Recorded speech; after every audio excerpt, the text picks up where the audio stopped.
Party है। और मेरे कायदे अवाम शहीद जुल्फिकार अली भुट्टो ने कहा था, कश्मीर की गलती नींद में भी कभी नहीं करना, कश्मीर की गलती कभी नींद में भी नहीं करना। ये कायदे अवाम शहीद जुल्फिकार अली को भुट्टो का कहना है। बाकी बात रही जिस तरह मेरे कायद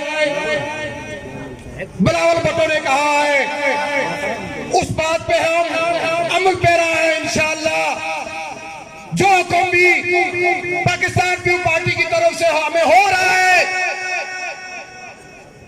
जो पार्टी का हुक्म हमें हो रहा है, उस तरीके से हम इंशाअल्लाह भरपूर ताउन JUI के साथ करेंगे। पाकिस्तान जिंदाबाद, पाक आर्मी जिंदाबाद। वस्सलाम।